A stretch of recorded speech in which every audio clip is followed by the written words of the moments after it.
앞뒤 좌우에 계신 분들과 함께 인사합시다. 사랑합니다. 축복합니다. 네. 이제 날씨가 새벽에 많이 쌀쌀해졌습니다. 환절기에 또 감기 조심하시고 건강에 유의하시기를 바랍니다. 우리가 지난주에 사도신경 첫 번째 문장, 나는 전능하신 아버지 하나님 천지의 창조주를 믿습니다 라는 이 말씀을 나누었습니다. 사도신경에서 우리가 고백하는 전능이라는 것은 우리를 사랑하셔서 자기 자신을 내어주고 낮고 낮은 우리 인간의 몸으로 이 땅에 내려오시는 것을 뜻한다라고 했습니다. 천지의 창조주 하나님의 고백은 하나님께서 창조를 끝낸 것이 아니라 계속해서 우리를 새롭게 만들어가고 계시다라는 것을 뜻한다라고 했습니다. 그렇게 낮고 낮은 자리에 이 땅에 오시고 계속해서 창조를 이루어 가시는 분이 우리 아버지시다라고 했습니다. 오늘은 사도신경 두 번째 문장, 하나님 나는 그의 외아들 우리 주 예수 그리스도를 믿습니다 라는 이 문장의 의미를 살펴보겠습니다. 어느 날 예수님께서 제자들과 길을 걷다가 이렇게 질문합니다. 사람들이 나를 누구라고 하느냐? 사람들이, 이제 그때 당시 예수님을 알고 따르던 많은 사람들이 있었잖아요. 그 사람들이 누구라고 하느냐? 아마 예수님도 궁금하셨었나 봅니다. 다양한 일들을 행하는 예수님을 사람들이 어떻게 바라보고 생각하고 이해하고 있을까 궁금하셨는지 이러한 질문을 하신 것이죠. 그러자 제자들이 이제 한간에 떠도는 많은 사람들이 예수님에 대해서 하는 말들을 가지고 대답을 합니다. 14절에 보면 이르되 더러는 세례 요한, 더러는 엘리야, 어떤 이는 예레미야나 선지자 중에 하나라 하나이다. 이렇게 대답을 해요. 한간에 떠도는 사람들의 이야기로는 세 가지를 이야기를 하죠. 세례 요한, 더러는 엘리야, 또 어떤 이는 예레미야.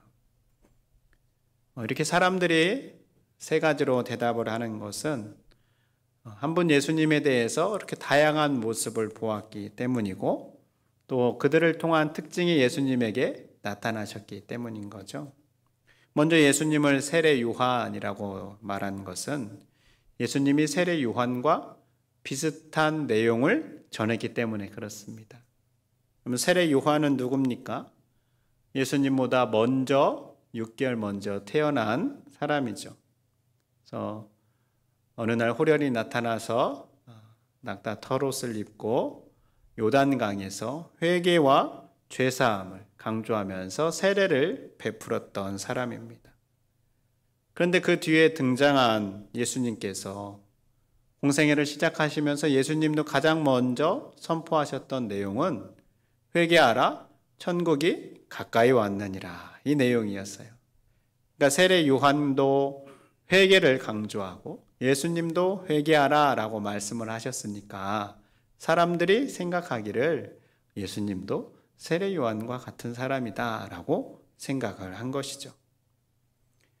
혹은 또 엘리야와 같다라고 이렇게 이야기를 하는 사람들이 있었습니다. 엘리야는 어떠한 사람입니까? 구약시대의 위대한 선지자 중에 하나이죠. 엘리야는 하나님의 말씀을 선포할 뿐만 아니라 여러 가지 이적을 행한 사람이었는데 무엇보다도 엘리야는 이 땅에서 죽음을 경험하지 않고 하늘로 올라간 사람이에요. 이 땅에서 죽음을 경험하지 않았어요. 그래서 사람들이 예수님이 엘리야와 같다라고 말하는 이유는 예수님께서 행하신 놀라운 능력 때문에 그렇습니다. 예수님께서 죽은 자를 살리기도 하시고 안진뱅이도 일으키기도 하시고 눈먼 자를 눈을 뜨게도 하시고 많은 병자들을 고치시는 그러한 놀라운 이적들을 보면서 예수님 엘리야와 같은 그런 이적을 행하시는 분이시다, 그렇게 생각하고 대답을 한 것이죠. 또 때로는 예레미야와 같다라고 말하기도 했습니다. 예레미야는 하나님의 뜻을 이스라엘 백성들에게 선포한 선지자이죠. 그런데 예레미야와 같다라고 말한 이유는 예레미야가 예루살렘의 멸망과 성전에 대해서 가슴 아파하며 날카로운 말씀을 전하죠. 예루살렘 성이 멸망당할 것을 예언하면서 눈물을 흘리며 선포를 하는데, 그 예레미야처럼 예수님께서도 예루살렘 성전을 향하여서 아주 날카로운 말씀을 하시죠. 성전을 헐라 내가 사흘 만에 다시 지을 것이다 라고 말씀하시기도 하시면서 하나님의 뜻과는 멀어진 일들을 행하는 예루살렘 성전을 향하여서 아주 비판의 목소리를 외치시니까 예수님이 예레미야와 같다라고 사람들이 생각하고 대답을 한 것이죠. 여러분, 예수님이 어떠한 분과 같을까요? 세례 요한, 엘리야, 예레미야, 어떤 게 맞는 말일까요? 이 대답에는 정답은 없습니다. 사람들이 예수님이 어떠한 사람일까 궁금해하면서 예수님께서 행하신 일, 예수님께서 선포하는 내용에 대해서 사람들이 듣고 바라보기는 했지만 왜 정답이 없는가?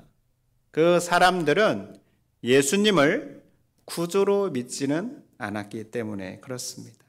단지 예수님께서 행하신 일들만을 보면서 예수님이 그러한 사람인가 보다라고 생각했기 때문에 그렇습니다. 이러한 사람들의 대답을 보면서 우리가 우리 스스로에게 이러한 질문을 해봐야 됩니다. 나는 예수님을 어떻게 생각하고 있는가? 여러분은 예수님을 어떻게 바라보고 있습니까?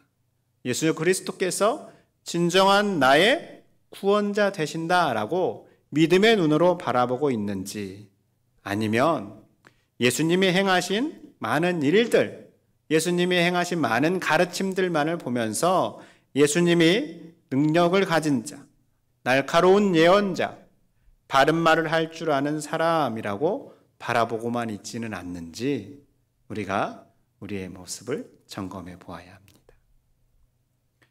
예수님에 대해 사람들이 이렇게 대답합니다 라고 말을 하자 예수님께서 이제 제자들에게 묻습니다.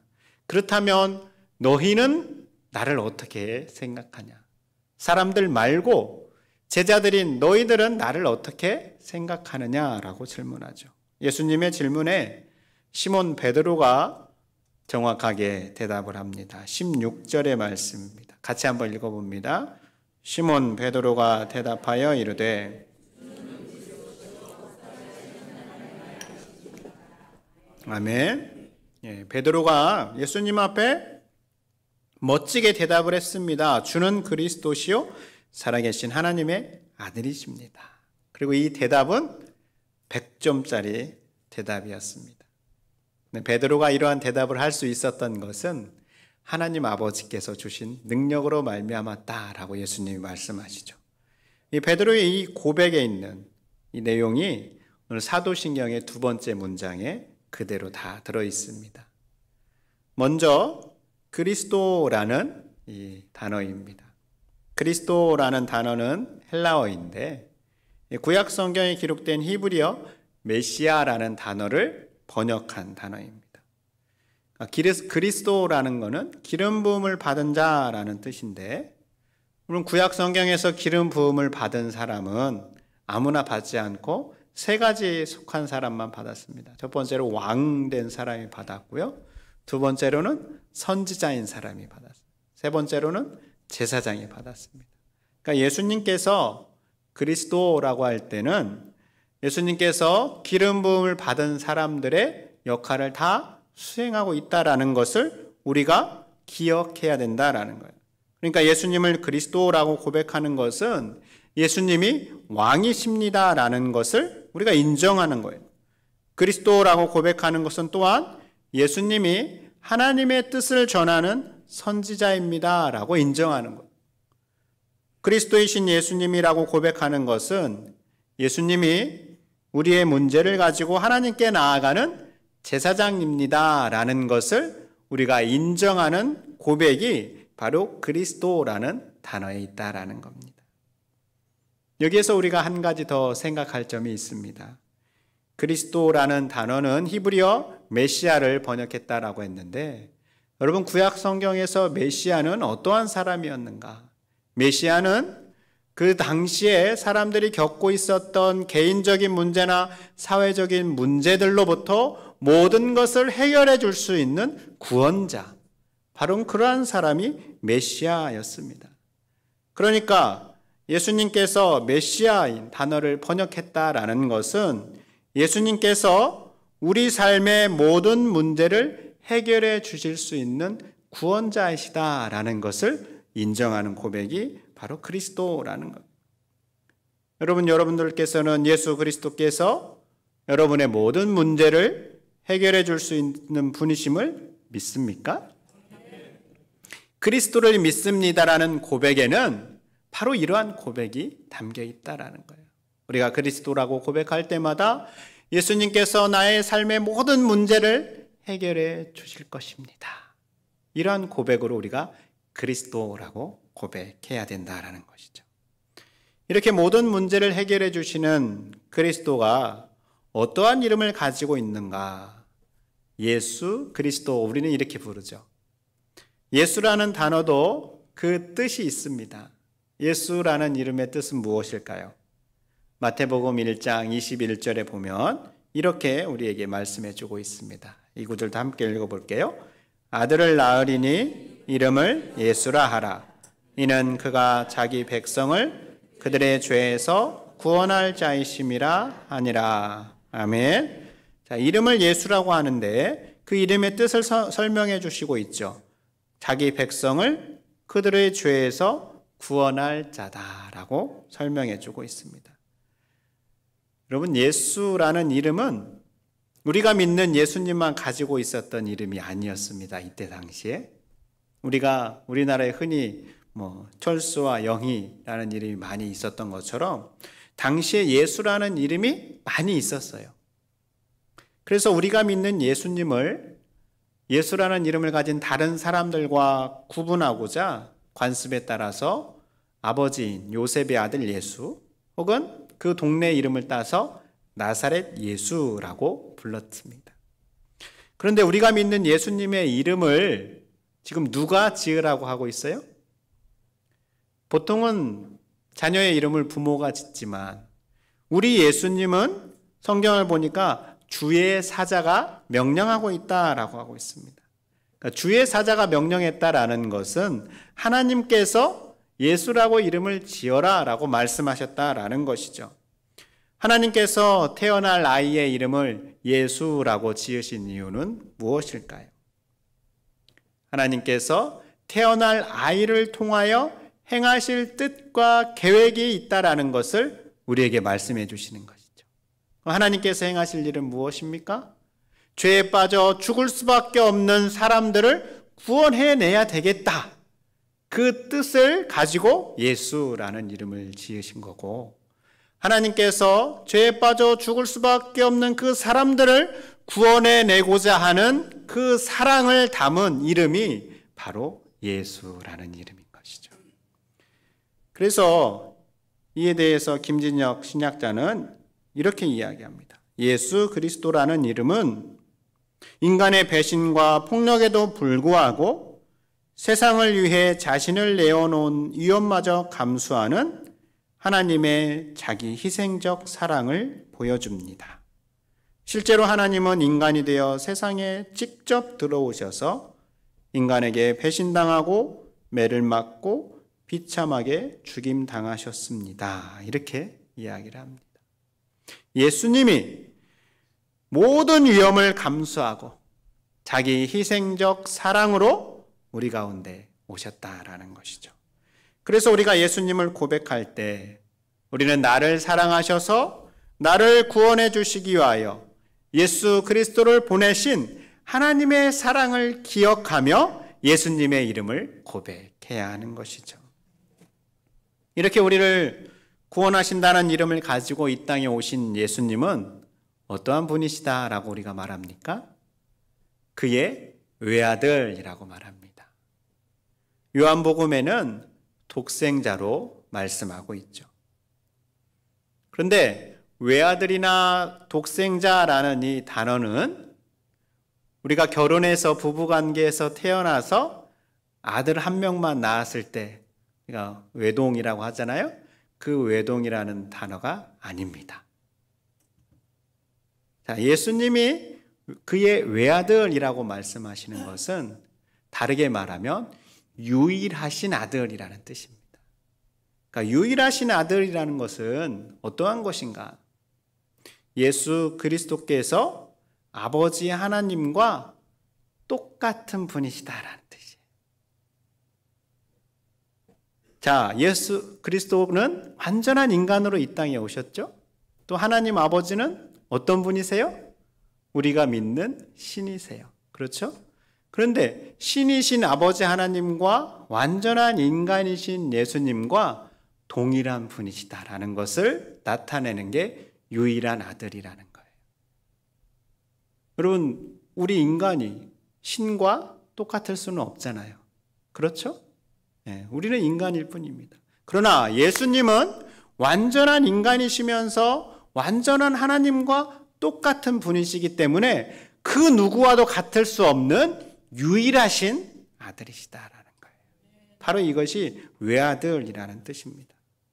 이거는 성경에서도 이미 우리에게 말씀하고 있는 거예요. 요한복음 10장 30절에 보면 나와 아버지는 하나이니라 라고 말씀하고 있어요. 여기 나는 예수님이시죠. 예수님과 아버지 하나님은 한 분이시다라는 거예요. 요한복음 14장 10절에서는 또 이렇게 말씀합니다. 내가 아버지 안에 거하고 아버지는 내 안에 계신 것을 내가 믿지 아니하느냐. 내가 너희에게 이르는 말은 스스로 하는 것이 아니라 아버지께서 내 안에 계셔서 그의 일을 하시는 것이라. 아멘. 예수님이 아버지 하나님과 하나이시면서 서로 안에 거하신다라는 거예요. 이것은 본질상 하나님인 아버지와 예수님이 똑같은 분이시다라는 것을 우리에게 말해주는 겁니다. 그래서 우리가 그의 외아들 예수 그리스도를 고백할 때마다 우리는 하나님과 똑같은 예수님을 기억하면서 고백해야 하는 것이죠. 마지막으로 유일한 아들 예수님을 우리는 어떻게 부릅니까? 주라고 부릅니다. 우리 주라고 부르죠. 우리가 믿는 예수님을 주님이라고 우리가 고백하는데 이 주라는 단어는 신약 성경에 600번 정도 나오는 그러한 호칭입니다. 이 주라는 말은 소유주, 주인이라는 것을 뜻합니다. 그래서 우리가 예수 그리스도가 우리의 주라고 고백하는 것은 우리의 소유주가 누구라는 거예요? 예수님이시다. 예수님이 우리의 소유주가 된다라는 거예요. 그래서 우리가 주라고 고백할 때에는 예수 그리스도가 우리의 몸과 마음과 영혼의 소유자일 뿐만 아니라 이 세상 만물을 만드시고 보존해 가시는 주인이시다라는 것을 담는 고백이다라는 거예요. 그렇다면 여러분 우리가 주라고 고백할 때마다 예수님이 진실로 여러분의 주인이 되고 있습니까? 그리스도인이라는 사람들은 어떠한 사람들인가? 그리스도인은 현재와 미래에서 오직 예수님만이 우리의 삶의 주인이심을 고백하는 사람들입니다. 그리스도인에게 주인은 오직 예수 그리스도 한 분뿐입니다. 초창기 교회 역사에서 예수 그리스도를 주로 고백한다라는 것은 죽음을 각오하는 일이었습니다. 예수 그리스도를 주로 고백함으로 채찍에 맞기도 했고 옥에 갇히기도 했고 사자굴에 던져지기도 했습니다. 그럼에도 불구하고 초창기 그리스도인들은 예수님이 자신들의 진정한 주인이 되신다라는 고백을 포기하지 않았습니다. 오늘 우리는 어떻습니까? 예수 그리스도를 진정한 주인으로 고백하면서 다른 것들에게 그 주인의 자리를 양보하고 있지 않습니까? 예수님이 나의 주님이십니다라고 고백은 하면서도 다른 것들에게 마음을 빼앗기고 다른 것들을 주인 삼아 삼고 있지는 않습니까? 만일 그렇다면 우리는 이 사도신경을 고백할 때마다 예수님께서 내 인생의 진정한 주인이 되어 주십시오라는 그러한 간절함으로 마음속으로 기도하면서 고백해야 할 것입니다. 성도 여러분, 우리는 오늘 사도신경의 두 번째 고백을 살펴보았습니다. 우리는 유일하신 아들 우리 주 예수 그리스도를 믿습니다 라고 두 번째 문장에서 고백합니다. 이 고백은 하나님과 동일하신 예수님께서 나의 구원자가 되셨다라는 고백입니다. 또 나를 구원하신 예수 그리스도께서 내 인생의 주인이 되셨다라는 고백입니다. 바라기는 예수 그리스도께서 여러분들 삶의 진정한 주인이 되어 주시어서 그 예수 그리스도를 기억하면서 예수님이 나의 구원자이십니다라고 고백하며 한 주간을 살아내는 우리가 될 수 있기를 바랍니다. 하나님, 우리에게 예수님을 보내주셔서 감사합니다.